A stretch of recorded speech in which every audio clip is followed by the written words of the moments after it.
So over the past few days on Twitter, it seems like Bethesda has been teasing some of the new factions and returning factions in Fallout 76. In this video, what I want to look at is all of these factions, or at least all of the ones we know about thus far. It seems like we have a pretty conclusive list based off what we've seen through some of the Greenbrier footage, as well as what Bethesda has revealed and teased themselves. So hopefully I'll explain some of these factions to you, give some of their backstory, why they're there, what they're doing, and share any gameplay that we do have. So right off the bat, the first one that you might not initially think of as a faction are the Scorched, or people infected by the Scorch. I'm not really sure how to identify this one. Either way, in Fallout 76, there are really two members to this faction, the Scorched themselves, and then the Scorched beasts that you oftentimes can see flying around. These guys in effect fill out a middle role in between just the standard ghouls, like the ones you could talk to in Fallout 4, and actual feral ghouls that just attack you and don't have much interaction. This meaning they're intelligent enough to use various weapons, but at the end of the day, they just kind of attack you on sight. They're like the new raiders that you just encounter from space to space and time to time, and the reason they actually make it onto this list, even though some of the other ones like super mutants or just robots don't,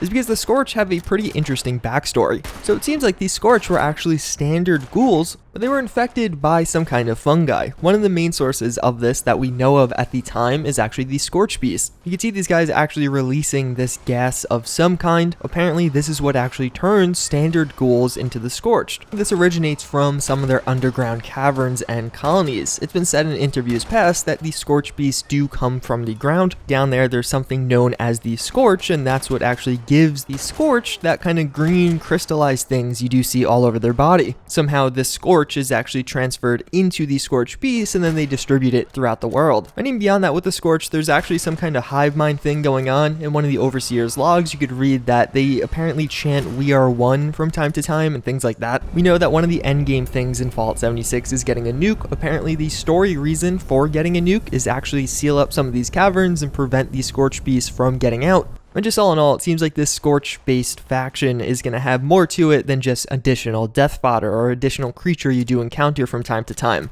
So that's the only non-human NPC faction that we know of right now, and seemingly the only one in the game. So basically with the rest of these factions, what we're going to be doing is finding remnants of them. They obviously aren't alive anymore because there's no humans, and to be clear, that has been confirmed. A few days ago, there was a tweet that was kind of open-ended. It almost seemed like there could be a human in the game, but in reality, there isn't, and this was actually confirmed by an interview that GameStar did with someone at Bethesda. The interviewer actually asked about that exact tweet and got the response that the characters are not in the game. Sadly, they are all dead. They're part of the story, and the players have to find out what happened to the characters. So a lot of these remaining factions will seemingly play a role in the story component of this game, but you won't really interact with them. You'll read their holotapes, read their notes, and probably get to find and buy a bunch of attire that they would have worn. In interviews past, Bethesda has also teased a kind of faction mechanic for players, actually starting little factions. So that could be something this plays into in the future also, but as of right now, we don't know anything about that. But with that, one of the new factions is going to be the Responders. This is more or less the old cops, firefighters, and medical personnel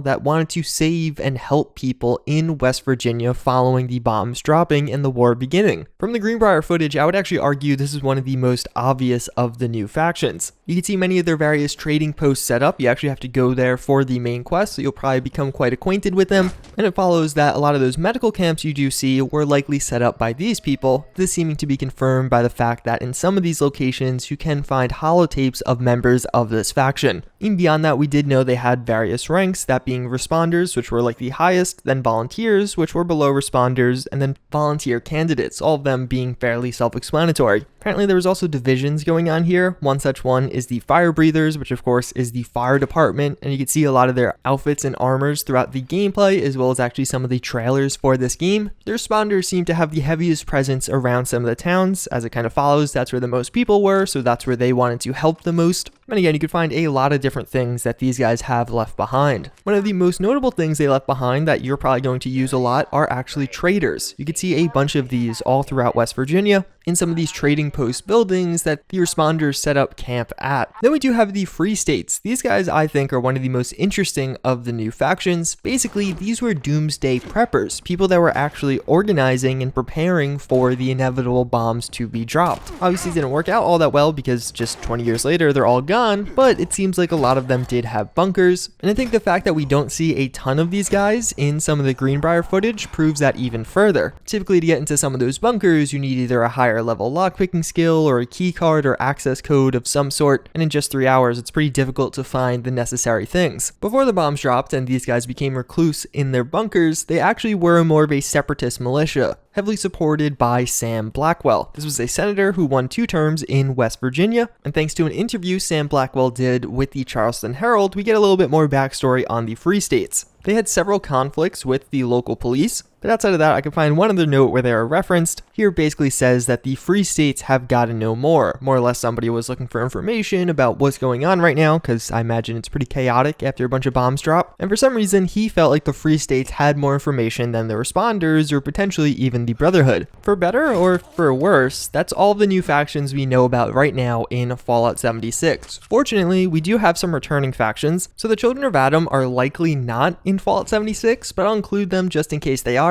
Basically, in one of Oxhorn's videos in his gameplay, you could see him trading with somebody that does have Zealot Marine armor, the same armor that is worn by the Children of Adam in Far Harbor. So the argument that this does indicate the Children of Adam is, well, that's the same armor. That must mean the Children of Adam had some presence here. The counter argument being that Zealot armor doesn't have those same engravings that the Children of Adam did have in Fallout 4. Even beyond that, the Children of Adam were started around the Megaton bomb, so logistically it is highly improbable that these guys are in the game. Obviously, Bethesda has retconned things before, so I just want to include this for you guys to make your own conclusions, but again, I think it's very, very unlikely. But another faction that we do know is going to have a more formidable presence in this game are the Raiders. This one's pretty interesting because although you do have minimal interactions with the Raiders in Fallout 76 in a neutral or just kind of communicative way, in Fallout 76 it seems like that's actually going to be expanded upon. They're actually going to be a faction. Obviously you can't fight them anymore because they're all gone. But at the top of the world building, there is Rose. We know this is going to be the local raider leader, and she's going to give you quests of some kind. Now, obviously, Rose can't be a human, so what's actually going on here is unclear. I assume by completing this quest, you'll find out maybe Rose was ghoulified, or is a robot, or some variety of other explanations. But either way, based off this and actually finding a lot of raider bodies, it seems like they did have quite a considerable presence, and I've speculated that Rose is a Radiant quest giver, kind of similar to Preston Garvey in Fallout 4. They'll just always have quests for you to do, even if they are relatively mundane and simple. But either way, the Raiders are back with Fallout 76, even if we don't know a ton of what role they're actually going to play. So next up, we do have the Brotherhood of Steel, the faction in Fallout 76 that has likely fallen under the greatest amount of controversy. The Brotherhood of Steel were founded on the West Coast, so how are they on the East Coast just 20 years after the bombs dropped? Well, in this explanation by Bethesda, we do find out that Maxon, the founder of the Brotherhood of Steel, actually did connect a satellite from Lost Hills. That was a military base where they actually discovered the FEV virus and subsequently established the Brotherhood as we maybe know it today. So what it seems like here, or at least what the leading theory is, Maxon actually communicated with military remnants in West Virginia. Those remnants subsequently joined the Brotherhood of Steel. Maybe at some point there's some kind of transportation from one coast to the other, but that would be a pretty considerable trip. And based off what we've seen right now, through various notes, through actually finding corpses, the Brotherhood of Steel certainly had a considerable presence in West Virginia. You could find several of their corpses. You could find them mentioned in many different notes in this game. On one of the notes I mentioned earlier, the Brotherhood are brought up. It being said that the Brotherhood warned us all. Defiance has fallen, they said. Even the person writing that note or message doesn't actually know what defiance has fallen even means.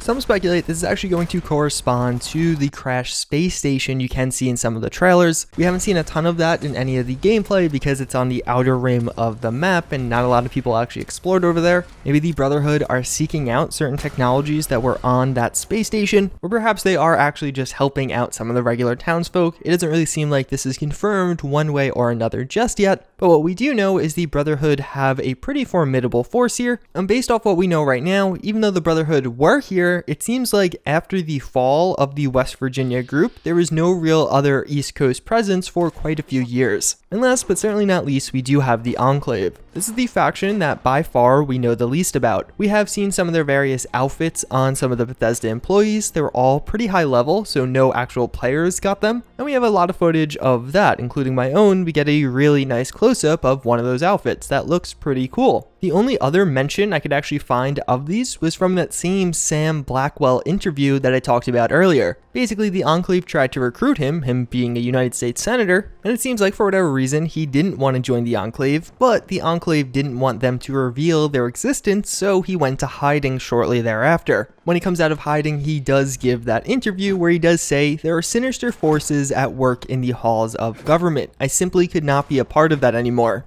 Shortly thereafter, he continues on about these shadowy conspiracies about American government and resigns from that government. It seems immensely likely that the Greenbrier bunker, known as the White Springs bunker in-game, is going to be a treasure trove of information on the Enclave. In real life, this is where the actual United States Congress were meant to hide if bombs dropped. And I actually went to this location, but it is heavily guarded, and it seems like you're going to have to be quite a bit later in the game to actually gain access to it. But either way, those are all the factions we know of thus far in Fallout 76. The game releases in just a couple of days at this point, at least the beta on Xbox One. I will be live streaming that, so if any of you guys are interested, you can tune in and check that out. But otherwise, I imagine we're going to be finding out a lot more about all of these guys, and I would love to know in the comments down below, out of the factions I told you about, maybe not including the Children of Adam, which of these do you find the most interesting? Which do you want to uncover more about the most? For me, I think it's either the Free States or the Enclave. I think both of those sound particularly interesting, and we don't know a ton about them. It's definitely not as obvious what led to their downfall. Either way, as always, again, I thank you guys for watching. I hope you enjoyed this one, and I do hope to see you all next time. Later.